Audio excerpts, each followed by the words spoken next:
Hey, what's up, everybody? BDL44 coming at you with another video. All right, so there's another angle. There is another angle. There is another angle to this Pelicans Suns game that I would like to take a look at. Because I will say, I looked at this from Pelican point of view, Pelican rooting fan kind of temporary bandwagon jumping. I was rooting for the Pels in this game, and I think I was looking at it from a perspective where I really didn't care too much for the Suns, so I didn't look at the Suns and give you the commentary on the Suns that would be best to kind of discuss going for what's to come. Um, I hinted at what I wanted to though. Here it is. Chris Paul, 4 points.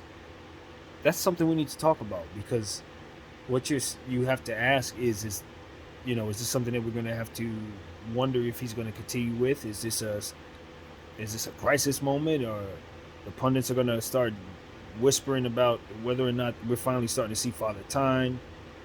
Is he going to get blown out in the first round, or rather kicked out of the playoffs in the first round? These are the type of things that a 4 point performance, his career playoff low, is going to spark. That's what happens. People start chirping. So here comes that chirp. I'm here to tell you guys that really Chris Paul's got nothing to worry about as it pertains to him being capable of playing well.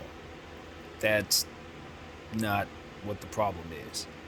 What the problem is he's running up against a very, very serious defensive team that has the players necessary to disrupt him. And tonight was one of the nights where their scheme of disrupting him worked. Now, does that scheme work every night? Absolutely not. Chris Paul is a scientist. He will figure you out. But the thing about it is, even if he figures you out, will he be able to physically overcome what's being thrown at him? And that's kind of one of those things we're looking at over at Kevin Durant as well. It's like, yeah, Kevin can figure you out, but can he physically do anything about it, or will Father Time keep him from being fast enough, etc., etc.? So that's really where we're at. I think that's pretty bad. Also, another part of this game that's really important. I was listening to Monty Williams, and I realized that I neglected to mention or even pay attention to this, and it was a very big deal. Very big deal. The free throw disparity, and I don't know if I said that word right, but the free throw difference was drastic. The Suns went to the line. I think it said 16 times. Pels went to the line. I think it was 46 times. Yeah, that's gonna look a certain way. That's gonna look a certain way. Uh,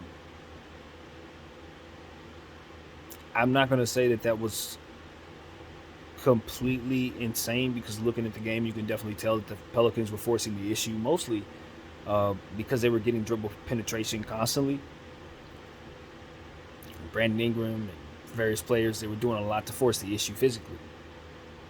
But there were a lot of plays where the calls could have went either way, and those have to be studied to kind of figure out where things went so left. But when you consider that this was only like a less than 10 point differential in the final score, and then you look at the differences in made free throws, you could clearly see that the Pelicans truly won the game at the free throw line. Um, and it was a lot. It was a big margin. So I think that obviously if they had Devin Booker, that would change things for them a lot, because he would be getting dribble penetration and getting 3 point, getting fouled on 3 point shots and stuff like that. He would get his share of the free throws. Um, I just can't say that I can say what happened there. Honestly, I don't. I can speculate, but all I can say is that's something that you will hear more chatter about going forward. That's for sure. So yeah, man, I wanted to touch on that. Chris Paul, I calling him out at this point is, I don't know. I don't think it's quite necessary. I don't think his problem is inspirational. I don't think his issue was focus or anything stupid like that. Chris Paul's Chris Paul, man. It's not. Nah.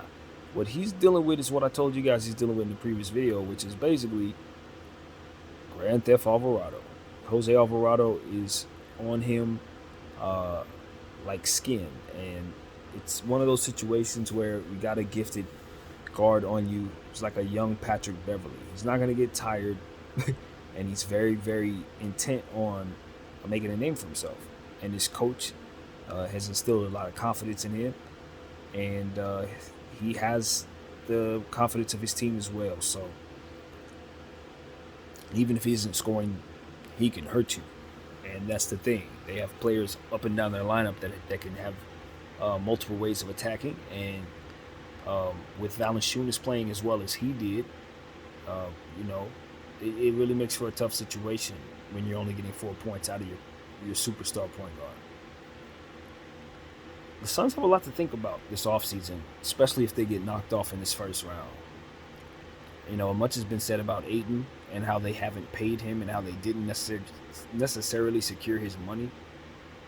They paid Chris Paul an absorbent amount of money, and while we all agree that they couldn't get this far without Chris Paul, you certainly ain't going to get too far without a big man.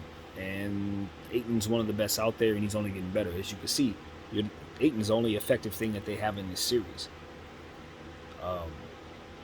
I don't know what's going on with their team, honestly. I just don't think that their scheme is working. I don't think that they're reacting well to Devin Booker being removed from the lineup. And I don't think that they're reacting well to a team that matches up well against them. They look ill-prepared. As I said, I don't think they prepared for this team. I think they probably had their mindset on studying different teams that they were focused on matching up against, and this wasn't one of them.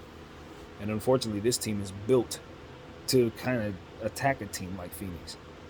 So it's just a weird fit, or rather a weird matchup that they've run into, and Chris Paul's struggles are a reflection of that matchup. And I think that's the story of a lot of these playoffs. I think the same you'll say about Kevin Durant. I think the same you'll say about Trae Young, Fred VanVleet before he got hurt. A lot of these guys are just really being schemed against, and those schemes have been effective. That's what I'm seeing. I'm seeing next level defense, the return of defense to playoff basketball. I think we went through an era where there wasn't a whole lot of defense being played in the league, and we got used to it.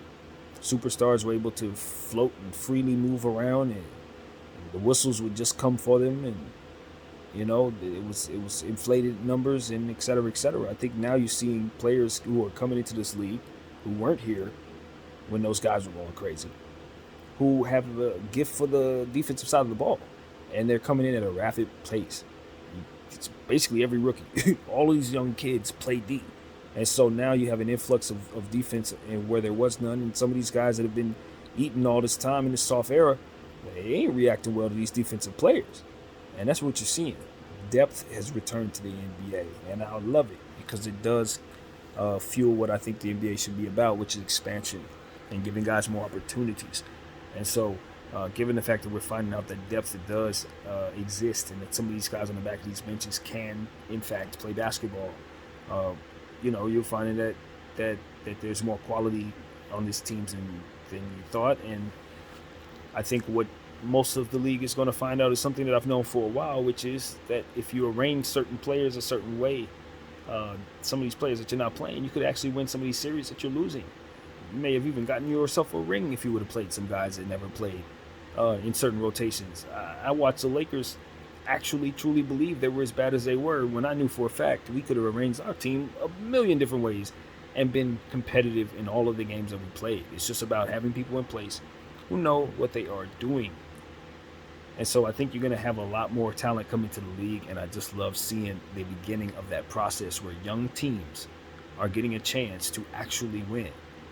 It ain't about experience no more. It's about youth. It's about young legs. It's about versatility. And it's about being smart. Above all else, being smart. And sometimes we're seeing some of these players who have a lot of talent be not so smart. Not respecting things like rhythm and pace. Not respecting their timeouts. Not respecting the clock, etc. We're seeing a lot of teams lose focus in moments where otherwise you would expect them to have a fight. You know what I mean? These teams are folding in certain situations, not really showing the type of pride that you want to see. And in other situations, you're seeing exactly what you expect to see. MVP caliber players hoisting their teams on their backs and pushing forward. At the end of the day, a guy like Chris Paul who's fighting for his ring on his last hope, or a guy like LeBron James who believes himself still to be the best player in the world but can't will his team to the playoffs, they're learning that this ain't the league that they dominated. This is not the league you dominated. You can't float around the league and just go wherever you want and think you're going to be able to land in a championship situation going forward. Because these youngsters, they're landing in some of these small markets that y'all avoided. And they play defense. And they're long. And they're competitive. And they don't want to be your friend. They don't want to be helped up off the floor by you. They don't want to know what's going on your side of the fence. They don't care. They want to do the gritty on you. They want to look you in the face and tell you they're going to beat you. They want to steal the ball from your weak side while you're not looking and laugh in your face about it because they can do that. They believe in themselves. They know they're better than you, and they're about to prove it right now. Time is now for them, and I'm right here for it. My name is BDF44. I thank y'all for watching. I'm out.